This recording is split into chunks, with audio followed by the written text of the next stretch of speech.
그러니까 상호 관세를 좀 조정하는 방안들이 들어있는 것 같고, 그러나 이제 미국 쪽에서 강경하게 나오는 것은 품목별 관세, 일본이 가장 중요한 현안 과제로 받아들이는 자동차에 대한 관세는 받아들일 수가 없다. 그렇게 이제 미국 측에서 그렇게 아마 협상안을 낸 모양입니다. 그래서 이제 일본 협상이 어떻게 진행되느냐에 따라 가지고 이제 한국 문제가 결정되기 때문에 미국이 특히 자동차 문제에 굉장히 공을 들이네요. 자동차 관세 인하는 어렵다.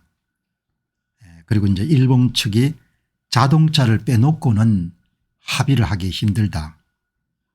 2차 미일 관세 협상 난항 이렇게 웃고 있지만 완전히 서로 다른 그런 상황인 거죠. 아마 자동차를 이렇게 중시하는 것은 고용 유발 효과가 그 어떤 산업보다도 크죠. 석유화학이나 이런 것은 장치 산업이기 때문에 고용에 큰 영향을 미치지 않지만 이 자동차는 1차 밴더 2차 밴더를 다 합치게 되면 고용 면에서 어마어마하게 중요하기 때문에 확실히 일본 사람들이 더 걱정을 좀 많이 하는 그런 스타일 같습니다. 자동차 관세 인하는 어렵다. 보니까 미국이 협상안을 기초안을 제시하는 그런 모양새네요. 이게 아마 2차 협상에서도 아마 한국 측에 미국이 요구하는 안을 담은 내용을 던지지 않겠느냐. 미국이 일본의 자동차 관세 인하를 제외한 합의안을 제시했으며 일본은 즉각 반발하고 재검토를 요구했다. 자동차는 미국 측에서 양보를 할 수 없다는 것이죠. 미국이 제시한 합의안은 상호 관세 인하만을 대상으로 했고 상호 관세는 조금 내려주는 방으로 일반 관세 10% 외에 상호 관세는 좀 내려주는 방으로, 그러나 품목별 관세인 자동차 철강 알루미늄 관세 인하에는 부정적인 입장을 담았다.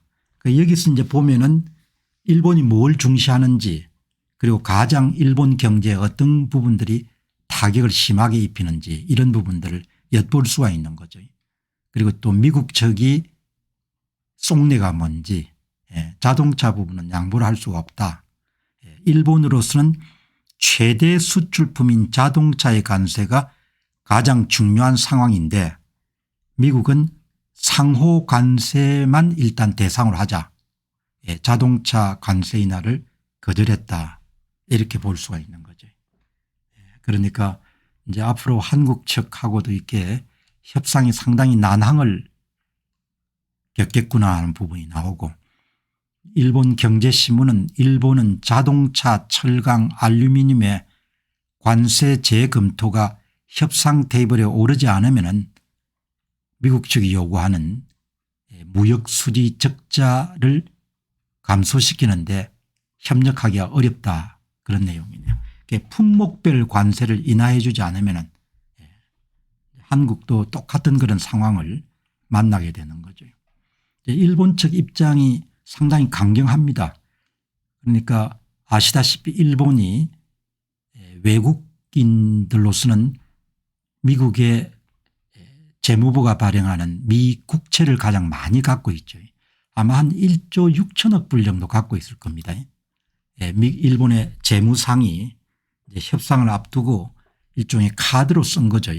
방송사에 출연해 가지고 이제 다 계산이 있는 거죠. 이런 발언들이. 미국 국채도 협상 카드가 될 수가 있다.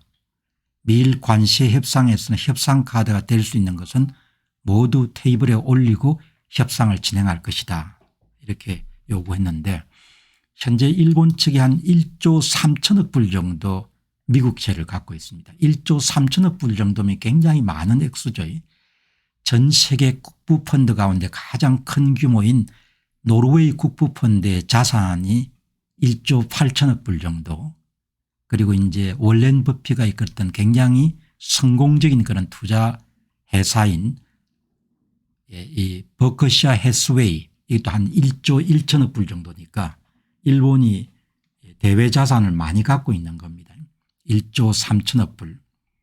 이것도 이제 그러니까 뭐 그런 상황은 일어나지 않겠지만 미국 측하고 협상이 결렬이 되면은 우리가 미 국채를 매각할 수가 있다. 미 국채를 매각하게 되면 이제 국채 시장에서 국채의 공급량이 늘어나니까 미 국채 가격이 떨어지게 되고 가격과 미 국채 수익률 금리는 반대로 움직이니까 미 국채 금리가 올라가게 되겠죠. 그러면은 이제 미국의 연방 예산에서 이자 부담이 더 늘어나게 되니까 굉장히 미국 측이 좋아하지 않는 부분이죠. 미국 국채를 가장 많이 보유한 일본의 재무상이 한 방송국에 출연해 가지고 미국 국채도 협상 카드로서 존재한다. 예. 그렇게 여러분들 이야기하고 그게 한 1790조 원 1조 2725억 달러를 갖고 있네요. 일본은 우리하고 달리 경상수지 흑자를 오랫동안 남겼지 않습니까? 60년대부터 프라자 합의가 있었던 1980년대 초반까지 막대한 무역수지 흑자를 남겼기 때문에 이렇게 1790조 원 상당의 그런 외화 보유고를 미국채를 갖고 있는 거죠. 예, 이런 이제 발언들이 나올 정도니까 이 품목별 관세 중에서 자동차 관세를 굉장히 심각하게 자동차 그다음에 또 철강 수출도 아마 많을 겁니다. 철강 이런 부분에 대한. 예. 일본도 이제 타격이 크죠. 예, 절반 정도로 어제 아마 예상해 보는 1.1%에서 0.5% 정도가 내려갔지 않습니까? 그만큼 타격이 큰 거죠. 지금 이제 한국은 선거 때문에 모든 그런 이슈가 선거 문제에 집중되고 있기 때문에 사람들이 그 충격을 잘 모르는데 이 관세 충격이 본격화되면은 한국도 성장률이 뭐 0.7% 이렇게 지금 떨어지지 않습니까? 1%대에서 거의 제로로 성장을 하는 거죠.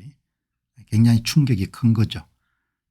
일본 측은 뭐 성장률 전망치를 절반 정도로 낮추는 그런 상태니까.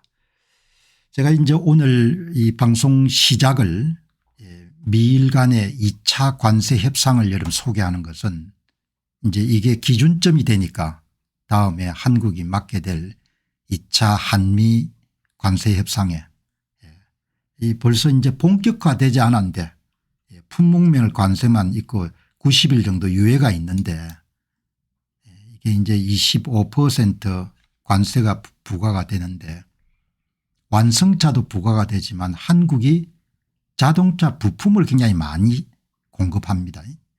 그러니까 현대 기아차가 세계적인 그런 기업으로 발돋움하는 과정에서 한국의 1차 밴드들 가운데 굉장히 성장을 잘한 그런 회사들이 많죠. 우리나라에. 이제 그것이 이제 별도로 자동차 부품 시장을 독자적으로 수출 시장을 그동안 잘 개발해 왔는데 이게 이제 25% 관세가 발효가 되는 겁니다.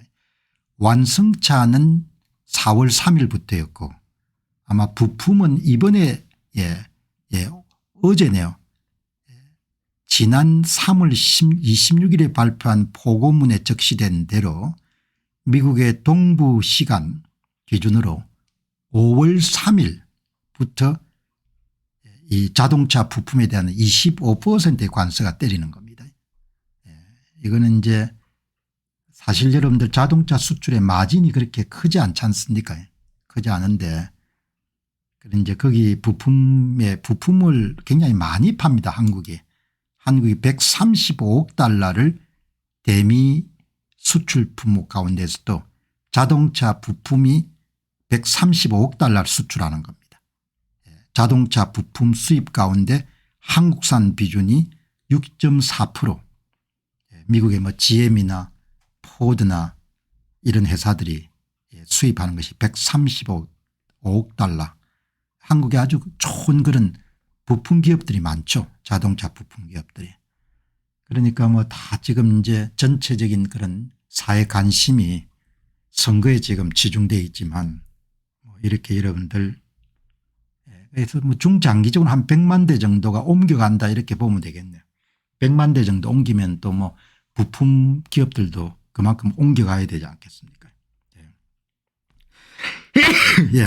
자, 그렇게 이제 지금 돼 가고 어떻든 간에 대미 자동차 부품 수출이 135억 달러 19조 원에 대해서 이제 25%를 매기기 때문에 가격 경쟁력이 상당히 떨어지는 거죠. 그럼 이제 또 기업들은 출구를 찾아야 되니까 현지 공장을 만들든지 아니면 뭐 여러 가지 그런 방법을 찾아야겠죠. 이래저래 이러면 한국의 상황이 참 어렵습니다. 관세 효과는 지금 본격화되지 않았습니다. 3개월 정도 유예 기간이 주어졌기 때문에. 그런데 대미 수출 시장은 진짜 여러분들 삭막하네요. 대미 수출 톱3 자동차 기계 반도체가 모두 다 타격을 심하게 받은 겁니다. 4월 한 달 동안만 자동차가 16.6% 정도 대미 수출액이랑 감소를 했고 2위 일반 기계는 22.6% 반도체가 31% 정도 그렇게 줄어든 거죠.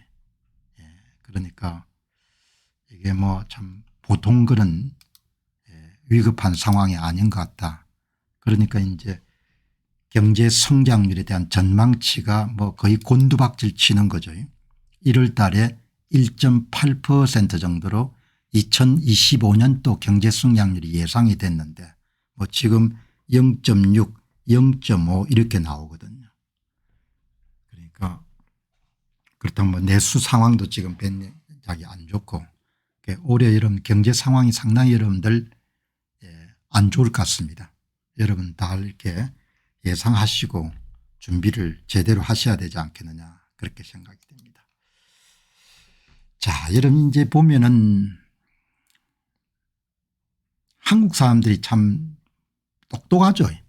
제가 볼 때는 눈썰미도 있고 한국 역사에서 한국인의 에너지가 가장 건설적인 방향으로 분출이 됐던 것이 60년대 70년대 80년대 뭐 이런 때였던 것 같아요.